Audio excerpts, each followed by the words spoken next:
कई वचन होते हैं, आप उसकी तैयारी करते हैं, आप अपने सिचुएशंस को देखते हैं, आप लोगों को देखते हैं, उनके केसेस को देखते हैं, आप परमेश्वर से वचन लेते हैं, आप वचन को देते हैं। कई बार कुछ वचन ऐसे होते हैं जो आपको इमीडिएटली परमेश्वर का आत्मा कहता है कि ये वचन को अभी आपको लोगों को देना है। एक प्रोफेटिक वचन के रूप में हो सकता है, बाइबल के वचन के रूप में हो सकता है, वो भी एक तरह का प्रोफेटिक वर्ड ही है।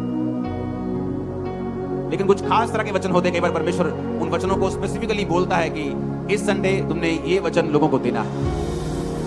और जब पिछले कुछ सालों में जब मैं मैसेजेस सुनता हूं और लोगों को बोलते हुए देखता हूं कि मैं आपके वचन से मैंने इस तरह से बरकत पाई है, पूरी दुनिया में जब मैं घूमता हूं तो लोगों से मिलने का मौका मिलता है तो वो बताते हैं कि किस तरह से वचन ने मेरी लाइफ और मेरी सेवकाई, मेरे परिवार को बदला है। कुछ दिन पहले की ये बात है कि आज की इस मीटिंग में मुझे कौन सा वचन देना ये परमेश्वर ने कहा।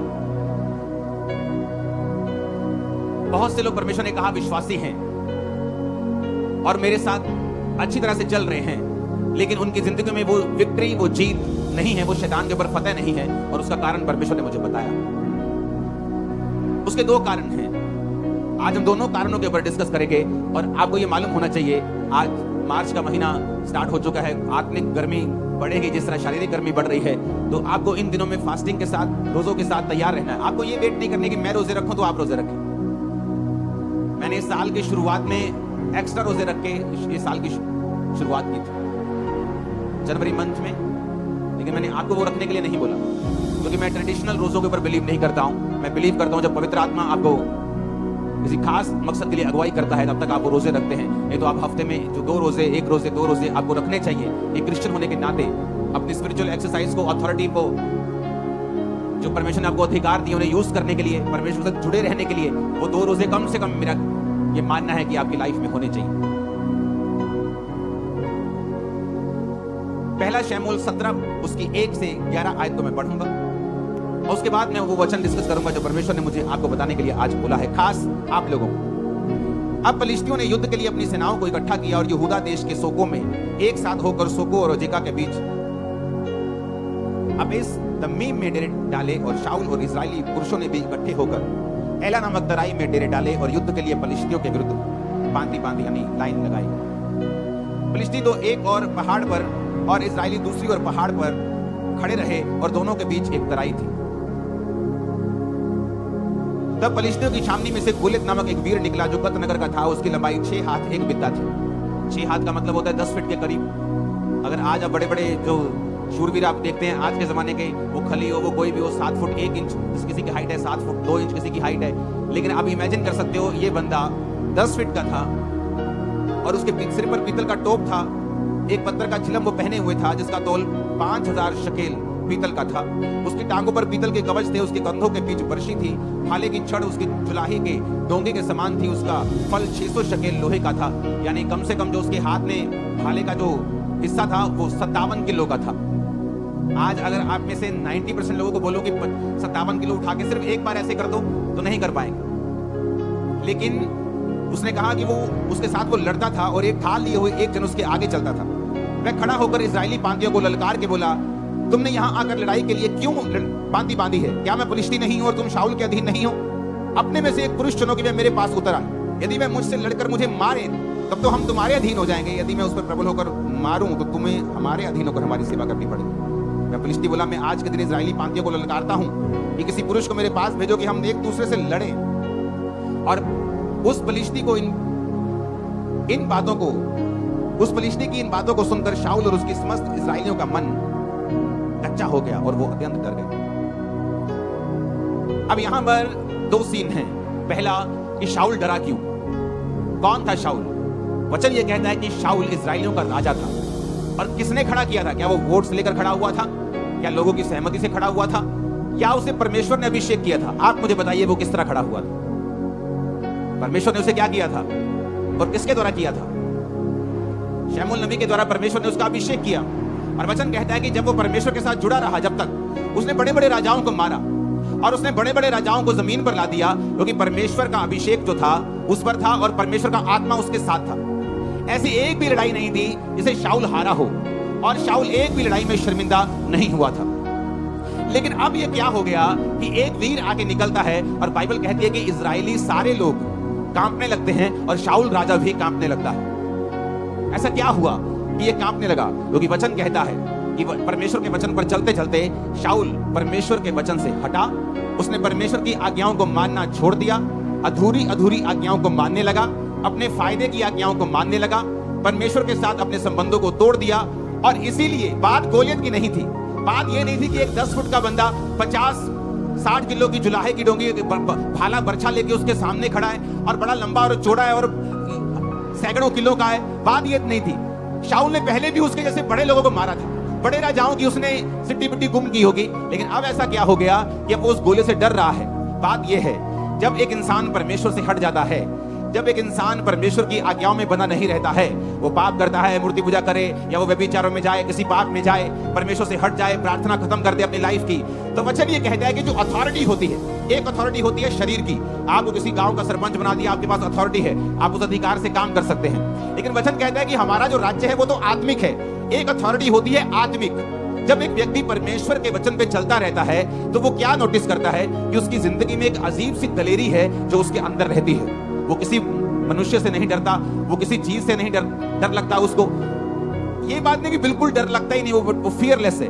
बाइबल कहती है दाऊद भी डरता था, और वचन कहता है जब आप भजन संहिता 40 पढ़ते हैं, उसने कहा मैं नहीं डरूंगा क्योंकि यहोवा मेरे संग है।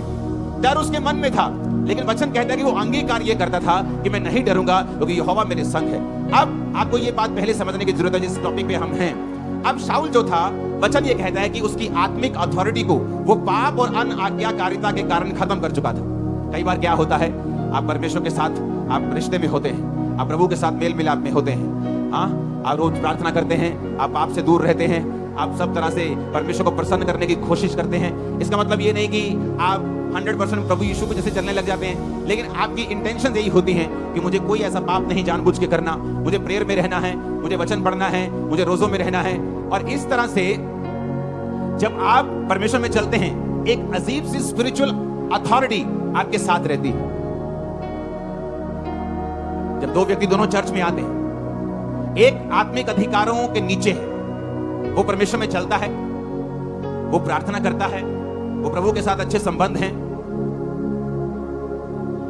ये नहीं, फॉरेन के लोग मैंने देखे हैं, अच्छा संडे जब डबल दिहाड़ी मिल रही, संडे ज्यादा कवर मिलते काम करने के, तो संडे काम करते, कहते वचन हम कोई बात नहीं आगे ऑनलाइन सुन लेंगे। वो पैसा नहीं इकट्ठा कर रहे, वो शराब इकट्ठा कर रहे। कि संडे डबल दिहाड़ी मिलती है, संडे टैक्सी का काम अच्छा चलता है, तो संडे प्रभु को छोड़ दो, कोई बात नहीं ऑनलाइन सुन लेंगे परमेश्वर क्या कहते हैं। सिर्फ ऑनलाइन सुनने से सब कुछ नहीं होगा। कई बार आप जब परमेश्वर की हुजूरी में आते हैं, आपको प्रैक्टिकली परमेश्वर वो ग्रेस देता है, अनुग्रह देता है, जिससे आप अपने जीवन की मुश्किलों से और अपने जीवन के प्रॉब्लम से और उन फाइट से बाहर आ सके जो आपको घेरे हुए हैं। और वो ऑनलाइन रह के नहीं आते।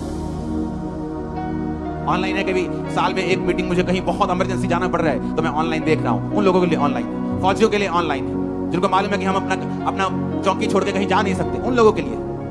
बाइबल कहती है जब आप अधिकारों से भरे होते हैं, फर्क कहां लगता है? एक व्यक्ति जो अधिकारों से भरा हुआ है और सही तरह से प्रभु में चलता है, दूसरा भी चर्च आता है, कभी कभी प्रेयर कर लेता है, कभी कभी पाप कर लेता है, कभी कभी शराब पी लेता है, कभी कभी कुछ कर लेता है। दोनों चर्च आ रहे हैं, दोनों में कोई फर्क नहीं। वो भी हालेलुया बोलता है, वो भी आमीन बोलता है, वो भी घोषणा करता है, वो भी विश्वास करता है यीशु प्रभु है। लेकिन फर्क तब होता है जब दोनों की जिंदगियों में उनको मुसीबतों का सामना करना पड़ता है, जब दोनों की लाइफ में कोई बीमारी आती है या कोई ट्रबल आता है या कोई मुश्किल आती है, जो अधिकारों से भरा हुआ होता है।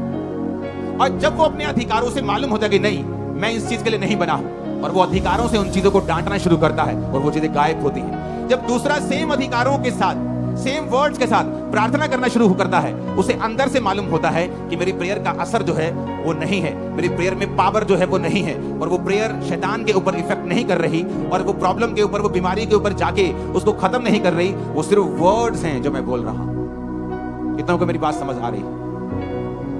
जीसस क्राइस्ट, बाइबल कहती है कि एक जगह यीशु मसीह ने वचन सुनाया और यीशु मसीह ने चेलों को कहा कि अब तुम ऐसा करो, तुम चले जाओ, और चेलों को भेज दिया, जबरदस्ती लिखा बाइबल, लोगों को भेज दिया, चेलों को भेज दिया। यीशु मसीह अकेले पहाड़ पर प्रार्थना करने के लिए चले गए। जब नीचे आए तो परमेश्वर ने क्या देखा कि परमेश्वर को नाव के उस नदी के उस पार जाना था और नाव कोई नहीं थी, और बाइबल कहती है परमेश्वर पानी पे चले गए चलते हुए। ये क्या था? ये एक स्पिरिचुअल एक्सरसाइज, अथॉरिटी थी जो परमेश्वर ने उसको एक्सरसाइज किया। परमेश्वर जानते थे कोई भी चीज मुझे परमेश्वर के काम करने से रोक नहीं सकती। अगर नाव नहीं है तो मैं नाव का इंतजार नहीं करूंगा। अगर मुझे जाना है प्रीच करने के लिए तो मैं पैदल चल के जाऊंगा। ये क्या था? ये अधिकार था। कैसे आया? परमेश्वर यहोवा के साथ लगातार उसको प्रेम करके उसके साथ चल के। ये एक दिन का जादू टोना या टोटका नहीं था कि परमेश्वर ने वचन बोले होंगे कि परमेश्वर में मैं सब कुछ कर सकता हूं और वो पानी में चलना शुरू कर दिया होगा। ऐसा नहीं। कितने इन बातों को समझ रहे हैं? वो अधिकार कैसे आपकी लाइफ के अंदर आते हैं? वो अधिकार तब आते हैं जब आप परमेश्वर के साथ चल लेते हैं। अब मैं वही बात कर रहा हूं। जब दाऊद ने इसको देखा, पहला शमूएल 17 उसकी 22 से 27 में लिखा है कि दाऊद वहां पहुंचा। कैसे पहुंचा? सबसे छोटा था, यिशै का बेटा। यिशै के 3 बड़े बेटे दाऊद उसके शाऊल की सेना में थे। तो शाऊल की सेना में काम कर रहे थे। तो दाऊद के बाप ने कहा, बेटा कुछ सामान ले जा खाने पीने के लिए। तो वो अपनी भेड़ बकरियों को छोड़कर सामग्री लेके, बाइबल कहती है, उनको मिलने के लिए चला। और जब वहां पहुंचा तो वहां पे जो गोलियत था वो ललकार रहा था फिर से, और अपने देवताओं का नाम ले लेकर श्रापित कर रहा था। अरे तुम ईसाइयों हो, तुम किसी काम के नहीं हो, और डरपोको गालियां निकाल रहा था उनको। और जब दाऊद ने देखा तो बाइबल कहती है दाऊद अपनी सामग्री सामान के रखवाले के हाथ में छोड़कर रणभूमि को दौड़ा और अपने भाइयों के पास जाकर उसका कुशल क्षेम पूछा। वह उनसे बातें कर ही रहा था, फलिश्तियों की पांतियों में से वो वीर यानी गोलियत फिर से चढ़ आया और पहले के समान बातें करने लगा। और दाऊद ने उन्हें सुना। उस पुरुष को देखकर सब इजरायली अत्यंत भय खाकर उसके सामने से भागे। फिर इजरायली पुरुष कहने लगे, क्या तुमने उस पुरुष को देखा है जो चढ़ा आ रहा है? निश्चय वह इजरायलियों को ललकारने को चढ़ा आता है, और जो कोई उसे मारेगा राजा उसे धन देगा, अपनी बेटी का विवाह उससे कर देगा, उसके घराने को इजराइल में कर रहित यानी स्वतंत्र मतलब कि टैक्स फ्री कर देगा। उसे कोई इनकम टैक्स नहीं देना है, कोई सेल टैक्स नहीं देना है। दाऊद कहता है ये तो बड़ी जबरदस्त बात है। दाऊद ने कहा उस फलिश्ती को मार के जो इजरायलियों की नामधराई दूर करेगा उसके लिए क्या किया जाएगा? दाऊद मेक श्योर करना चाहता था कि इतनी बड़ी ब्लेसिंग है उसको मारने की, क्या सचमुच मेरे घराने को टैक्स फ्री कर दोगे? क्या राजा अपनी बेटी की शादी मुझसे कर देगा? क्या मुझे बहुत सा धन देगा? लोगों ने कहा हाँ, जो कोई उसको मारेगा उसके साथ यही किया जाएगा। अब दाऊद जो था वो परमेश्वर के साथ संबंधों में था, परमेश्वर के साथ सही नाते में था। इसलिए दाऊद जब गोलियत की ओर देख रहा था उसे गुस्सा आ रहा था। कहता ये खतना रहित फलिश्ती, ये एक ऐसा इंसान जो यहोवा को नहीं मानता, यहोवा की सेना को कैसे ललकार सकता है? वो दाऊद की अणख कैसे जाग रही थी? क्योंकि वचन कहता है दाऊद का संबंध परमेश्वर के साथ था।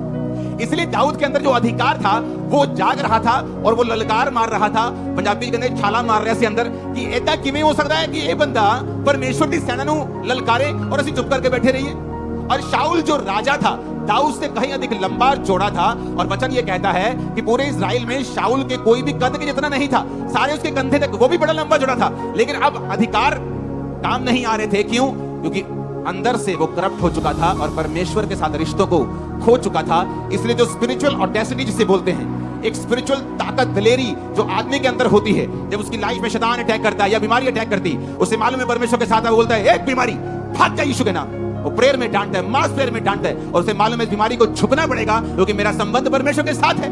लेकिन अगर उस बंदी को पता हो कि रात को मैं ब्लू फिल्म में देख के आया हूं, मेरी लाइफ में कमी है, डाइट पे नहीं करता हूं, प्रेयर नहीं करता हूं, उसको मालूम है जब बीमारी उसको घेरती है या शैतान उसको घेरता है, उसको अंदर से पता होता है कि मैं इसको डांटूंगा तो ये भागेगा नहीं, मैं इसको भगाऊंगा ये भागेगा नहीं, क्योंकि वो आत्मिक अधिकार ओरिजिनल है। और शैतान भी उन अधिकारों को जानता है अगर वो आपके अंदर है और आप परमेश्वर के साथ सही है तो।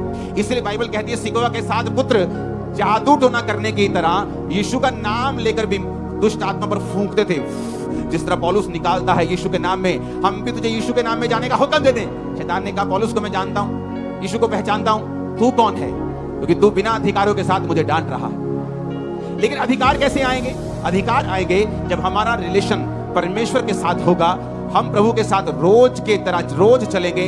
अपना क्रूस जो रोज उठाकर मेरे पीछे चलेगा वो मेरे योग्य होगा। परमेश्वर ने कहा। होता क्या है? आपको महसूस नहीं होता। आप अच्छी डाइट खाना शुरू कर दो, आपको एकदम से महसूस नहीं होगा। आप एक अच्छे देश में चले जाओ जहां का पोल्यूशन बहुत कम हो, एकदम से आपको फील नहीं होगा। लेकिन जैसे जैसे आप समय बिताते जाएंगे आपको महसूस होना शुरू हो जाएगा। आपके बाल अच्छे हो रहे हैं, आपकी स्किन अच्छी हो रही है, आपकी बॉडी अच्छी। आपको बाद में मालूम होगा कि ये पोल्यूशन फ्री देश है, यहाँ पोल्यूशन कम है और आपकी बॉडी अच्छा रिस्पॉन्स कर रही है। धीरे धीरे आपको मालूम होना शुरू होता है, एकदम से नहीं। आत्मिक अधिकार भी उसी तरह से, जब आप प्रभु के साथ चलना शुरू करते हैं, प्रेयर शुरू करते हैं, आप संडे प्रभु के घर में हैं, कुछ भी हो जाए, कोई लालच हो, दुगना पैसा दे, चुगना पैसा दे, कोई डराए, कोई धमकाए, कोई आपका रिश्तेदार शादी रख ले, लेकिन आप संडे चर्च में हैं, ये आपके अंदर अथॉरिटी को इकट्ठा करता रहता है। ग्रेस इकट्ठी होती रहती है और जब समय आता है मुश्किल का, ये काम आती है। कितने मेरी बात को समझ रहे हैं? हाथ उठा के हालेलुया बोलो। कितने इन बातों को समझ रहे हैं? तो मैं यही बात पूछ रहा हूं, ऐसा क्या था दाऊद में कि वो दलेरी दिखा रहा था, और ऐसा क्या नहीं था शाऊल में कि वो दलेरी दिखा नहीं पा रहा था? बात ये थी, दाऊद परमेश्वर के साथ जुड़ा हुआ था और शाऊल परमेश्वर से हट चुका था। तो पहला स्टेप आपका क्या होना चाहिए? अगर आपको मालूम है कि आपकी लाइफ का गोलियत है, लोगों को मालूम है कि आपकी फैमिली में ये ट्रबल है, आपकी फैमिली में मौत का आत्मा काम कर रहा है, अभी बाप मर रहा है, माँ मर रही है, माँ बीमार है, अभी चाची बीमार है, अभी ताया बीमार है, आपको मालूम है कि आपकी फैमिली में गोलियत अटैक कर रहा है, आपकी अनसर्टेन टाइम पे डेथ हो रही है, जवान लोग बीमार हो रहे हैं, जवान लोग मर रहे हैं, तो आपको ये मालूम होना चाहिए कि गोलियत आपके परिवार के सामने खड़ा है। अब होगा क्या? अब रोने से कुछ नहीं होगा, चिल्लाने से कुछ नहीं होगा, बाइबल के वचनों को जादू टोने की तरह टोटका बना के बोलने से कुछ नहीं होगा, जब तक आपका अपना संबंध परमेश्वर के साथ सही नहीं होगा। हालेलुया। और जब आपका संबंध परमेश्वर के साथ सही होने लगता है, आपके अंदर अधिकार आने लगते हैं, और ये प्रैक्टिकली ही मालूम हो सकता है। जैसे मैं आपको बोलूं कि अगर आप ये खाएंगे तो आपके अंदर ताकत आने लगेगी, तो अभी आपको ताकत महसूस ना हो, लेकिन ताकत आएगी। आप मैं बोलूंगा क्या ताकत दिख सकती है? तुम्हें ताकतवर महसूस हो रहा है, क्या तुम दिखा सकते हो? आप बोलोगे मैं दिखा नहीं सकता, लेकिन मैं महसूस कर रहा हूं कि मैं ताकतवर हूं। आत्मिक चीजें भी ऐसी हैं, मैं आपको दिखा नहीं सकता कि वो आत्मिक वो दलेरी क्या है। एक बीमारी के सामने जब आप खड़े होते हैं, वो दलेरी कैसे फील होती है, मैं आपको बता नहीं सकता, लेकिन आप अगर इन्हीं चीजों को फॉलो करेंगे, आप भी महसूस कर सकते हैं उस ताकत को, उस अथॉरिटी को, उस दलेरी को जो आत्मिक रूप से परमेश्वर आपको देता है जब आप परमेश्वर के साथ चलने लगते हैं। हालेलुया। इतनी बातों को समझ रहे हैं? अब बाइबल कहती है, दाऊद ने शाऊल से कहा, किसी मनुष्य का मन कच्चा ना हो, तेरा दास जाकर उस फिलिस्ती से लड़ेगा। शाऊल ने दाऊद से कहा, तू जाकर उस फिलिस्ती के विरुद्ध युद्ध नहीं कर सकता, क्योंकि तू लड़का है और वो लड़कपन से योद्धा है। शाऊल ने कहा, तो वो बच्चा है और वो अपने बचपन से युद्ध कर रहा है, तुम्हें जमीन आसमान का फर्क। दाऊद ने शाऊल से कहा, तेरा दास अपने पिता की भेड़ बकरी जब चराता था और कोई शेर या भालू झुंड में से मेमना उठा ले जाता था, तब मैं उसका पीछा करके उसके मारता और मेमने को उसके मुंह से छुड़ा लेता, और जब वह मुझ पर हमला करता तब मैं उसके बालों को पकड़कर उसे मार डालता था। तेरे दास ने सिंह और बालू दोनों को मारा है, और ये खतना रहित फलिश्ती उनके समान हो जाएगा। अब आ गया दूसरा टाइम। पहला क्या? पहला, गोलियत क्यों नहीं मरता? लाइफ की मुश्किलें क्यों नहीं जाती? मैं बड़ा हैरान था जब लोगों से मिलने का मौका मिलता है, 80% लोग आकर बोलते हैं, मुझे आत्मा में बढ़ना है, मैं आत्मा में बढ़ना चाहती हूं। प्रेयर कितनी करते हो? 10 मिनट। अब ये वो हिसाब हो गया, कोई आगे बोले, मैं जी ओलंपिक बॉडी बिल्डर बनना चाहता हूं, ओलंपिक लेवल का। एक्सरसाइज कितनी करते हो? हाँ जी 5 मिनट। अपने दिमाग हमारे सेट, हम सेंस में क्यों नहीं? हम नॉनसेंस बातें क्यों करने लगते हैं? हमें आत्मा में बढ़ना है और हमारी 2.5 घंटे प्रेयर नहीं है। आपको क्या लगता है हम आत्मा में बढ़ जाएंगे? यीशु ने कहा, दुष्ट आत्मा भी विश्वास करती है और थर थराती है कि यीशु खुदा है। तुम भी तो विश्वास करते हो और थर थराते हो, तो तुम में और दुष्ट आत्मा में फर्क क्या है? तुम में और दुष्ट आत्मा में यही फर्क है कि दुष्ट आत्मा कर्म नहीं करती, तुम भी कर्म नहीं करते। तुम आत्मा में बढ़ना चाहते हो, लेकिन प्रेयर तुम्हारी 0 है, आधा घंटा है। आत्मा में बढ़ना चाहते हो, हफ्ते में कम से कम 2-3 फास्ट तुम्हारे होने चाहिए। 2004 में मैं नहीं कहता आप मेरी तरह फास्टिंग करें, क्योंकि उसका नेगेटिव असर बॉडी पे मेरा उस जमाने में हुआ था, क्योंकि एक हफ्ते में 3 दिन रात के हमारे रोजे होते थे। अगर मैंने मंगलवार, बुधवार, वीरवार 3 दिन रात के रोजे किए, जब शुक्रवार आता था तो दिन का रोजा होता था, शनिवार दिन का रोजा होता था, संडे दिन का होता था, सोमवार दिन का होता था, मंगलवार फिर दिन रात के रोजे होते थे। और 1 साल हमने कंटिन्यू ऐसा किया, क्योंकि सारा ग्रुप करता था तो सभी करते थे। और लोगों को आज आत्मा में बढ़ना है आधा घंटा प्रेयर करके, लोगों को आज आत्मा में बढ़ना है बिना फास्टिंग के, आत्मा में बढ़ना है बिना बाइबल पढ़े, ये पॉसिबल नहीं। आपको प्राइस पे करना पड़ेगा। अब यहां पे दाऊद जो था, उसने कहा ये खतना रहित फलिश्ती भी उसी शेर भालू के समान होगा। ऐसी ऑडेसिटी, ऐसा दिलेरी कैसे? क्योंकि दाऊद को मालूम था कि परमेश्वर मेरे संग है। जोर से हालेलुया बोलो। अब 2 तरह के लोग हैं जिनकी लाइफ से गोलियत नहीं जाएगा। पहले वो जिनका परमेश्वर के साथ कोई संबंध नहीं, जो है तो क्रिश्चियन, आते तो चर्च हैं, लेकिन प्रेयर नहीं करते, पाप में है, अपनी मर्जी करते हैं। अगर घर में है तो फूट डालने का कारण है, घर में है तो मोहल्ले में है तो चुगलियों का कारण है। जिनका प्रार्थना में कोई ध्यान नहीं, जिनका यह ध्यान है कि चुगली कैसे करनी, घर तोड़ने कैसे हैं, कैसे पैसे अठियाने हैं, कैसे काम खराब करने हैं, तो बाइबल कहती है वो अधिकार तुम चाहकर भी प्रयोग नहीं कर पाओगे, क्योंकि आत्मिक अधिकारों के लिए तुम्हें परमेश्वर के वचन के ऊपर चलना पड़ेगा। तो पहली तरह के वो हैं जो परमेश्वर के साथ कोई भी संबंध नहीं रखते हैं। और इसीलिए जब गोलियत उनके सामने आता है, वो शाऊल की तरह है तो क्रिश्चियन, है तो मसा की थे, कभी राजा थे, लेकिन अब टांगे कांपती हैं शैतान के सामने। क्यों? क्योंकि परमेश्वर के साथ संबंधों को तोड़ चुके हैं। और परमेश्वर ने बताया दूसरे तरह के वो लोग हैं जिनकी लाइफ से गोलियत नहीं जाता, जो दाऊद की तरह परमेश्वर के साथ संबंधों में तो हैं, लेकिन कभी भी घोषणाएं अपनी जिंदगी के ऊपर, परिवार के ऊपर, बिजनेस के ऊपर, बच्चों के ऊपर नहीं करते, कभी नहीं करते। पहला वो जो शाऊल की तरह है, वचन छोड़ चुका है, संगति छोड़ चुका है, पाप में है, फोन का यूज गलत करता है, सब तरह के गलत काम करता है, प्रभु के साथ कोई समय नहीं है उसका। पहली तरह के वो है। जब वो अपने अधिकारों का प्रयोग करने के लिए शैतान के सामने जाएंगे तो वो शर्मिंदा हो, क्योंकि तुम्हारे चाहने से कुछ नहीं होता। अगर चाहने से सब ठीक हो जाए तो दुनिया में कोई मरे ना। अगर चाहने से सब दुष्ट आत्मा चले जाएं तो दुनिया में कोई भी दुष्ट आत्मा से ग्रसित ना हो, कोई गरीब ना रहे, कोई श्राप में ना रहे। चाहने से कुछ नहीं होता। लाइफ तुम्हें वो नहीं देती जो तुम डिजर्व करते हो, लाइफ तुम्हें वो देती है जिसके लिए तुम फाइट करते हो। आमीन, हालेलुया। ऊंची आवाज में हालेलुया बोलो। कई बार आप लोग देखते हैं और आप सोचते हैं यार ये आदमी नाटा सा है, इसकी वाइफ कितनी अच्छी,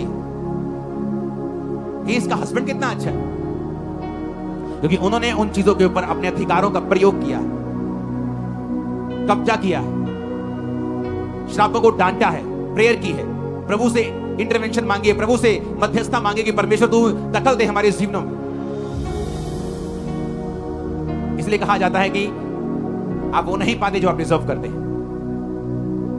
कितनी ऐसे लेडीज होंगी, बहनें होंगी जो सुंदर हैं, गुड कैरेक्टर की हैं, लेकिन मैरिड लाइफ में कभी सेटल नहीं होती। क्या वो डिजर्विंग नहीं है? उनसे कम पढ़ी लिखी, कम सुंदर, अच्छे हस्बैंड को पाके बैठी, क्योंकि लाइफ आपको वो नहीं देती जो आप डिजर्व करते हैं। लाइफ आपको वो देती है जिसके लिए आप लड़ते हैं, फाइट करते हैं। आज आपके घुटनों में ताकत आएगी लड़ने की, यीशु मसीह के नाम में। मैंने कहा आपके गलों में ताकत आएगी आत्मिक यीशु के नाम में। आमीन होना चाहिए। तो पहली तरह के लोग आपको समझ आ गए, क्योंकि अगले 4 हफ्तों तक हम डिक्लेरेशन करेंगे, लेकिन उससे पहले मैं ये चाहता हूं कि हम सेटल हो जाएं आत्मा में, हम चीजों को समझ जाएं, क्योंकि अगले 4 हफ्ते जब डिक्लेरेशन के साथ प्रार्थनाएं होंगी, मैं आपको बता रहा हूं, मैंने हेवन को आपकी लाइफ के ऊपर ओपन होते हुए, शैतान के गढ़ों को टूटते हुए, गोलियत को आपके पांव पर गिरते हुए, बड़े बड़े गोलियत को गिरते हुए, आपकी लाइफ में सब रुके कामों को निकलते हुए मैंने देखा है। मैंने सब मौत की आत्माओं को आपके कदमों में झुकते हुए देखा है, एक्सीडेंट को कैंसिल होते हुए देखा है, डाइवोर्स को कैंसिल होते हुए देखा है, बीमारियों को निकलते हुए देखा है। आमीन। मेरे को खड़कने वाला चाहिए शैतान देखा। हालेलुया। लेकिन इससे पहले कि हम डिक्लेरेशन करें, मैं नहीं चाहता कि हम में ऐसे लोग हों जो वचन को ना समझने वाले हों और वो डिक्लेरेशन को एक जादू और एक टोने और एक टोटके की तरह करें कि वचन में ऐसा लिखा है, बोलने से ऐसा हो जाता है, हम भी बोलेंगे। लेकिन वो दूसरा स्टेप है। पहला स्टेप है परमेश्वर के साथ मेल मिलाप करना, तौबा करना, यानी पानी का बपतिस्मा लेना, अपने पापों और गुनाहों को छोड़ना, एक ही परमेश्वर यानी प्रभु यीशु मसीह की अधीनगी में आना, उसी को अपना उद्धारकर्ता मानते हुए उसी को मानना, अपना सिर उसके सामने झुकाना और उसके बाद उसके वचनों को पढ़ना और उसके वचनों पर चलना, और उसके बाद फिर आता है डिक्लेरेशन, घोषणाएं। दाऊद ने क्या किया? आपको क्या लगता है? दाऊद ने पहली घोषणा की जब वो शाऊल के सामने था। उसने कहा, शाऊल, जब मैं ऐसा पिता की भेड़ बकरी को चराता था तो मैं शेर भालू को मार देता था, बालों से पकड़ के मार देता था। दाऊद ने कहा, वो यहोवा जिसने मुझे सिंह भालू दोनों के पंजों से बचाया है, वो फिलिस्ती के हाथ से भी बचाएगा। तो दाऊद ने पहली घोषणा की शाऊल के सामने। मैं भी ऐसी घोषणाएं मुझे याद किया करता था, कई बार लोगों के सामने, अपने परिवार के सामने, कई बार विरोधियों के सामने, कई बार अपने जो रिश्तेदार मुझे कोसते थे, त्यागते थे मुझे, वो तो धर्म में अपने वापिस आएगा, पछताएगा, उनके सामने मैं घोषणाओं को करता था। घोषणाओं में ताकत है। कई बार तुम्हारी चाचे की लड़की आके तुम्हें पूरी तरह से मिट्टी में मिला देती है, तू ईसाई, तेरा कख नहीं बनना, तू एक दिन वापस आना, और तुम चुप रहती हो। ये चुप रहना नहीं है, तुम श्राप ले रही हो अपने ऊपर और अपने बंधनों को खुद स्वीकार कर रही हो। कहां चुप रहना है? जब तुम्हारा माँ बाप तुम्हें डांट रहा हो, तुम्हें चुप रहना है। लेकिन जब कोई और हो और तुम्हारे विश्वास को चोट पहुंचा रहा है, तुम्हारे ऊपर गलत घोषणाएं कर रहा है, नेगेटिविटी बोल रहा है, तब तुम्हें घोषणा करनी होती है। परमेश्वर ने मुझे बताया, जो पहला स्टेप मैंने बताया ना, वो तो जस्ट एक स्टार्टिंग था। आपके लिए कौन सा स्टेप है परमेश्वर ने बताया आपको मालूम? 10% लोगों के लिए है जो मैंने पहला स्टेप बताया, 90% लोगों के लिए जो अब बता रहा हूं। परमेश्वर ने कहा, मेरे लोग मेरे साथ अच्छे संबंधों के बावजूद भी गोलियत के नीचे रहते हैं क्योंकि वो घोषणाएं नहीं करते अपने लिए। यहां दाऊद की जिंदगी देखो, उसने घोषणा की शाऊल के सामने। शाऊल कहता बेटा तू भी छोटा है, और वो जब वो छोटा था तभी से लड़ता है। यानी अगर वो 40 साल का है, वो 26 साल का एक्सपीरियंस है बेटा, तेरी उम्र अभी 15 20 16 साल है, 18 साल है, तू नहीं लड़ सकता। उसने कहा जब मैं अपने बाप के भेड़ बकरे को चराता था ना, तो कोई शेर भालू आता था तो मैं उसको केसों से पकड़ के मार देता था। तो जो परमेश्वर मुझे शेर भालू के हाथ से बचाता था, वो इसके हाथ से भी बचाएगा। घोषणा, घोषणा। मैं घोषणा करता हूं तुम कभी फेल नहीं होगे। मैं घोषणा करता हूं इसी साल तुम्हारी शादी होगी। मैं घोषणा करता हूं तुम फाइनेंशियली ब्लेस्ड होगे। मैं घोषणा करता हूं तुम डर की आत्मा के नीचे नहीं जियोगे। आमीन हो जाना चाहिए। आप मेरी बात समझ रहे कि नहीं? घोषणा क्या तुम करती हो? क्या तुम करते हो? एक शराबी, पूरा शराबी, टूल वाला शराबी, शराब पीता था, नाली में गिरता था, रोज नाली में गिरता था, रोज घर लेके आते थे। माँ क्रिश्चियन थी, कभी कर्ज नहीं किया, बोलती थी मेरा बेटा एक दिन सेवक बनेगा। वो सेवक बना बड़ा। घोषणा, घोषणा, घोषणा। तुम्हारा बच्चा शरारती हो, कभी मत कहो मेरा बच्चा शरारती, बोलो मेरा बच्चा एक्सीलेंट। आज जब फ्लाइट में, मैंने बताया था कि फ्लाइट में जब जाते हैं, एंड ऑफ द फ्लाइट सारी एयर होस्टेस हमें आके जरूर ये बात बोलती है, आपके बच्चों का जैसा कोई बच्चा हमने नहीं देखा। ये कैसे इतने काम हैं, कैसे हर चीज को बोलते हैं, हैंडल करते हैं, चीजें करते हैं, शोर नहीं, रोते नहीं, चिल्लाते नहीं, खिंचते नहीं। मैंने कहा घोषणाएं। बचपन में जब ये थे, घोषणाएं, घोषणाएं, घोषणा, घोषणा, डिक्लेरेशन, डिक्लेरेशन, डिक्लेरेशन। तुम जैसा बोलोगे, परमेश्वर ने क्या कहा, मैं उन चीजों के नाम जो नहीं ऐसे लेता हूं जैसे कि वो है। अब्राहम, तेरा नाम आज से अब्राहम होगा। प्रभु मेरे पास तो अपना एक कुत्ते का बच्चा भी नहीं है, तो मेरा नाम तू रख रहा है कि जातियों का पिता होगा। सारे, तेरा नाम सारा होगा। बहुत से राजकुमारों की माता, हे प्रभु वो बख्श दे, ऐसा मेरा नाम मत रख।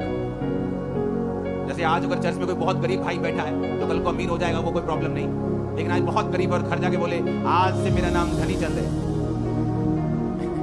आज से मेरा नाम मुकेश अंबानी है, तो लोग बोलेंगे यार तू क्यों बेइज्जती करवानी है अपनी। घोषणा, घोषणा। परमेश्वर ने कहा मेरे लोग नहीं जीत रहे गोलियत से क्योंकि वो घोषणा नहीं कर रहे। तुम लोग क्या सोचते हो, हाय प्रभु कुछ करेगा, हाय प्रभु इस दर्द को कटेगा, हाय।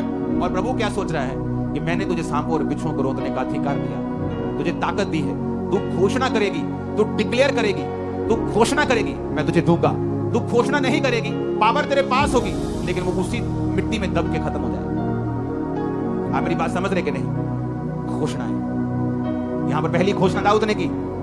अब समय आया जब दाऊद ने जब घोषणा की, तो शाऊल ने 38 आयत में लिखा, शाऊल ने अपने कपड़े दाऊद को पहनाए, पीतल का टोप सिर पे रखा, झिलम पहनाई। दाऊद ने उसकी तलवार वस्त्र के ऊपर कसी और चलने का यत्न किया, और उसने उसे परखा नहीं था। और दाऊद ने शाऊल से कहा, इसके पहने हुए मुझसे चला नहीं जाता, क्योंकि मैंने इन्हें नहीं परखा है। दाऊद ने उन्हें उतार दिया। उसने अपनी लाठी ली, नाले में से 5 चिकने पत्थर छांटे, चरवाहे की थैली अपने झोले में रखे, और अपना गोफन हाथ में लेके फलिश्ती के निकट गया। फलिश्ती जलते जलते दाऊद के निकट पहुंचने लगा, और जो जन उसकी और बड़ी ढाल लिए आ रहा था वो उसके आगे आगे चला। फलिश्ती ने जब देखा दाऊद को तो तुच्छ जाना, कहा, क्योंकि वो लड़का ही था और उसके मुख पर लाली झलकती थी और वो सुंदर था। फलिश्ती ने दाऊद से कहा, क्या मैं कुत्ता हूं, तू लाठी लेकर मेरे पास आता है? फलिश्ती अपने देवताओं का नाम लेकर दाऊद को कोसने लगा। फलिश्ती ने दाऊद से कहा, मेरे पास आ, मैं तेरा मांस आकाश के पक्षियों और वन पशुओं को खिला दूंगा। शैतान ने घोषणा की। आप नहीं जानते, आपका एनिमी आप पर घोषणा करता है, आपका दुश्मन आप पर घोषणा करता है, और आप चुप रहते हैं। अगर आप घोषणा के बदले घोषणा नहीं करेंगे, वॉर के बदले वॉर नहीं करेंगे, वर्ड्स के बदले वर्ड्स नहीं देंगे, चुगलियों के लिए आपका मुंह खुला रहता है। गंदी बातें बोलनी हो, मुंह खुला रहता है। किसी की चुगली करनी हो, निंदा करनी हो, 2-2 घंटे हम बैठ सकते हैं। लेकिन जैसे भी आके ये बोलता है तू चर्च जानी, फर्क तो नहीं आनी, तब हमारा मुंह बंद रहता है, क्योंकि वो घोषणा करने का समय था। शैतान करके चला गया, तुम करके नहीं गए, इसलिए तुम्हारी जीवन की परिस्थिति कभी चेंज नहीं हुई। फलिश्ती ने घोषणा की कि मैं तेरा मांस खिला दूंगा पक्षियों को। दाऊद ने फलिश्ती से कहा, 45 आयत, तू तलवार और भाला और सांग लेके मेरे पास आता है, परंतु मैं सेनाओं के यहोवा के नाम से तेरे पास आता हूं, जो इस्राएली सेना का परमेश्वर है, और उसी को तूने ललकारा है। आज के दिन यहोवा तुझको मेरे हाथ में कर देगा, मैं तुझको मारूंगा, तेरा सिर तेरे धड़ से अलग कर दूंगा। मैं आज के दिन फलिश्ती सेना के शव आकाश के पक्षियों और पृथ्वी के जीव जंतुओं को दे दूंगा। तब समस्त पृथ्वी के लोग जान लेंगे कि इस्राएल में एक परमेश्वर है। जोर से हालेलुया बोलो। दाऊद ने क्या की? अब यहां दूसरी घोषणा की। पहली घोषणा उसने शाऊल के सामने की, दूसरी घोषणा उसने उस गोलियत के सामने की। उसने कहा तू तलवार लेके मेरे संग आता है, मेरे सामने भाला लेके ये सामान लेके मेरे सामने आता है, परंतु मैं यहोवा के नाम से तेरे सामने आता। इसलिए उसने एक्सपीरियंस का यूज नहीं किया, अच्छी तलवार नहीं ली। दाऊद को जो परमेश्वर ने सिखाया था उसने उसी पे भरोसा रखा। प्रभु ने उसे सिखाया था, जो भेड़ बकरी को वो चराता था, कि किस तरह से गोफन को चलाना है, परमेश्वर ने उसे सिखाया। कई बार आप दुखी हो जाते हैं, आप बोलते हैं परमेश्वर मेरे बाकी कजन ब्रदर तो बड़ा ऐश करते हैं, मेरी बाकी सहेली तो बड़ा ऐश करती, शादी में भी जाती है, घूमती फिरती, सब कुछ करती, मैं ऐसा क्यों नहीं कर सकता, मैं ऐसा क्यों नहीं कर सकती। दाऊद भी कह सकता था, जब उसके भाई तो सेना में ऐश करते थे, पक्का पाप में थे, इसलिए परमेश्वर ने उनको मसा नहीं किया। पक्का पाप में थे, दोबारा कंफर्म हो गया जब गोलियत के सामने उनके पांव कांपने लगे। एक व्यक्ति जो आत्मा में भरा होता है, शैतान के सामने उसके पांव नहीं कांपते, शैतान के कांपेंगे और कांपते जिस तरह आज आपके सामने शैतान के कांप रहे हैं। उनके पक्का पाप उनके सामने आ रहे थे। कोई किसी के पांव नहीं कांपते जो पवित्र आत्मा से भरा हुआ होता है। डर उस पर अटैक कर सकता है, लेकिन उसका हल यह है, वो डिक्लेयर करता है। दाऊद ने घोषणाएं की हैं, अगर आप भजन संहिता में पढ़ेंगे, जब डर उस पर अटैक करता था, वो घोषणा करता था, मैं नहीं डरूंगा, यहोवा मेरे संग है, यहोवा मेरा शरणस्थान और बल है, संकट में अति सहज से मिलने वाला सहायक, इस कारण मुझे कोई भय नहीं, चाहे पृथ्वी उलट जाए। घोषणा, घोषणा, जब तुम घोषणा करते हो, तुम्हारी स्पिरिट में कुछ जाता है जो तुम्हें दिखता नहीं। जब तुम घोषणा करते हो, विक्ट्री तुम्हारे अंदर जाती है, बीमारी तुम्हारे अंदर से निकल जाती है, हड्डियों का दर्द चला जाता है, बीमारी श्राप चले जाते जब तुम घोषणाएं करते हो। लेकिन जब तुम इंतजार करते हो कि प्रभु कुछ करेगा, दाऊद वहां खड़ा होकर प्रभु की ओर नहीं देख रहा था कि प्रभु कुछ करेगा, कि गोलियत को हार्ट अटैक आ जाए, गोलियत अपने आप मर जाए, कुछ हो जाए, गोलियत का दिमाग चेंज हो जाए, हे प्रभु कुछ कर, हे प्रभु दया कर। उसने कहा तेरा सिर तेरे धड़ से मैं अलग कर दूं, इन फलिश्ती सेनाओं के शव मैं आकाश के जंतुओं को दे दूंगा, क्योंकि तूने मुझे नहीं, तूने परमेश्वर को ललकारा है, जो आपके पीछे आपके पीछे नहीं है, जो इस सेवकाई के पीछे वो इस सेवकाई के पीछे नहीं, वो जीसस क्राइस्ट के मकसद के पीछे है, और उनका सिर धड़ से अलग कर देगा। परमेश्वर आपको बता रहा। आपका आमीन छोटा है, ये आमीन अपने परिवार के लिए बोलो जीत जाओ, फाइनेंस के लिए बोलो जीत जाओ, शरीर के लिए बोलो चंगाई को पा जाओ, दिमाग से डिप्रेशन को हटा दो, आमीन बोल के, आमीन बोलो, रास्तों को साफ कर लो, आमीन बोलो, शैतान को हरा दो, साधुओं की आत्मा और शब को खत्म कर दो, आमीन बोल। हालेलुया। दाऊद ने फिर डिक्लेरेशन की, फिर घोषणा की। दो घोषणाएं करने के बाद वचन कहता है कि जब गोलियत उसके सामने आया, दाऊद उसकी ओर भागा, शैतान से पीछे नहीं हुआ, डर डर के नहीं उसको गोफन मारा। बाइबल कहती है उसके सामने फॉरवर्ड गया, बिना डर के उस गोफन को चलाया, उस गोफन में पत्थर रखा, चलाया, उसके माथे पे जाके लगा, गिरा गोलियत, तलवार नहीं थी, गोलियत की ही तलवार पकड़ी, उसका सिर धड़ से अलग किया। जैसे फलिश्तियों ने देखा, ले भाई अपना लीडर तो गया, तो बाइबल कहती सारे भागे। जब सारे भागे तो जो आत्मा में नहीं थे वो भी दलेर हो गए, कहते इतना डीएससी की तैसी, वो भी पीछे भागे, सबको मार दिया।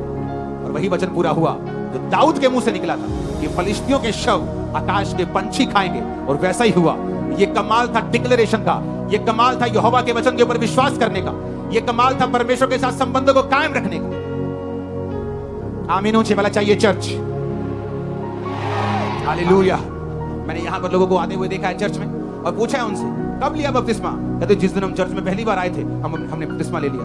और जाके चेक करो उनके लोगों की गवाहियों को, चेक करो किस तरह से परमेश्वर ने उन्हें ब्लेस किया, जब परमेश्वर के साथ उन्हें संबंध को कायम किया, टाइम वेस्ट नहीं किया। जब मुझे मालूम हुआ था बपतिस्मे का मसीह में आने के शायद 2-4 हफ्ते बाद ही, तो मैंने अपने पास्टर को बोला मुझे अभी चाहिए, तब लोग देते नहीं थे, तब 20-25 इकट्ठे होते थे तो तब मिलता था, जब 2-4 महीने में। तो मैंने मसीह में आने के 1.5-2 महीने के बाद बपतिस्मा ले लिया था। मुझे वो भी लेट लगता था, मैंने कहा लेट लिया है, मुझे और जल्दी लेना चाहिए था।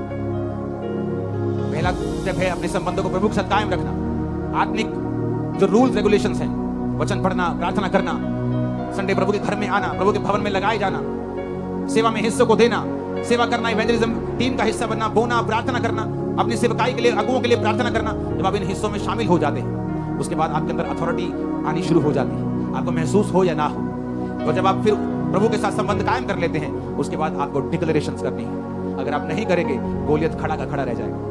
और यही वचन देने के लिए प्रभु ने आज मुझे आपसे कहा, अगर आपको जीत लेनी है तो अगले 4 हफ्ते हम घोषणाएं करेंगे। वचनों को लेके आऊंगा, घोषणाओं के वचनों को, वचन सुनेंगे, घोषणाएं करेंगे, आप घोषणाएं करेंगे। ये गर्मियां आपके लिए ब्लेस्ड और सबसे बेस्ट होंगी। और आमीन ऊंचे वाला चाहिए। मैंने कहा आमीन ऊंचे वाला चाहिए। आप तैयार हैं क्या? वो कोई भी रोग क्यों ना हो, वो कोई भी ट्रबल क्यों ना हो, अगर आप घोषणाएं नहीं करेंगे, अगर आप डिक्लेरेशन नहीं करेंगे, आप बोलेंगे नहीं, घोषणाएं मन में नहीं होती। दाऊद ने मन में नहीं सोचा अच्छा तेरे को मार दूंगा, मन में सोच रहे, मन में नहीं सोचा, मुंह से बोला, इतनी जोर से बोला कि गोलियत के कान में खड़कती थी आवाज, इतनी जोर से बोला कि बाकियों को भी सुनता था, इतनी जोर से बोला कि शाऊल को भी मालूम हो गया कि हाँ कुछ तो है इसमें, क्योंकि शाऊल भी कभी आत्मिक था, तो उसे भी जो आत्मिक होता है एक समय वो आत्मिक नहीं रहता, पर वो आत्मिक व्यक्ति को फिर भी पहचानता रहता है कि हाँ इसमें वो चीज है जो कभी मुझ में थी। कितने मेरी बात को समझ रहे हैं? उसे मालूम था जो दाऊद गोलियत के लिए कह रहा है इसमें कुछ है, इसमें कुछ बात है, उसकी घोषणाओं में ताकत थी। आपको मुश्किल होती है, आप रोने लगते हैं, आप प्रभु की ओर हाथ उठा लेते हैं। मूसा भी ऐसे ही करने लगा। जब मूसा ने देखा पीछे फिरौन अपनी सेना के साथ पकड़ने के लिए आ गया, आगे समुद्र था, पीछे फिरौन था, लोग बकबक करने लगे, ले मूसा साडिया कबरा हूं तू समुद्र च बनवाएगा, काश असि तेरे नाल ना आंदे, तेरी गल ना सुन। और मूसा बाइबल कहती परमेश्वर की दुहाई देने लगा, जोर जोर से रोने लगा, प्रभु कुछ कर। परमेश्वर कहा तू मेरी दुहाई क्यों दे रहा है, क्यों दे रहा है मेरी दुहाई? तेरे पास लाठी है, लाठी को समुद्र की ओर कर, वो दो भाग हो जाए। क्यों दे रहे हो दुहाई? परमेश्वर ने कहा क्यों भिखारियों की तरह मांग रहे हो? तुम नहीं जानते तुम्हारे पास घोषणाओं की ताकत है, तुम्हारे पास वचन है, तुम वचन की घोषणा कर सकते हो, लेकिन प्रॉब्लम यह है इसको जादू टोने और टोटके की तरह हम नहीं बोल सकते जब तक हमारे संबंध परमेश्वर के साथ सही नहीं। इसलिए शैतान पूरी कोशिश करता है आपके संबंध परमेश्वर के साथ पहले जैसे ना हो, किसी तरह आपको पाप में डाला जाए, किसी तरह आपको डिस्ट्रैक्ट किया जाए, ताकि वो चीज आप में रहे ना। जब आप में वो चीज है ही नहीं, आपका पास्टर जितनी मर्जी घोषणाएं करे जाए, आप उसको रिपीट करे जाए, शैतान को मालूम है उस पर असर नहीं होने वाला। इसलिए जरूरी है प्रभु के साथ संबंध कायम करना, और फिर जरूरी है संबंध जब कायम हो जाए घोषणा को करना।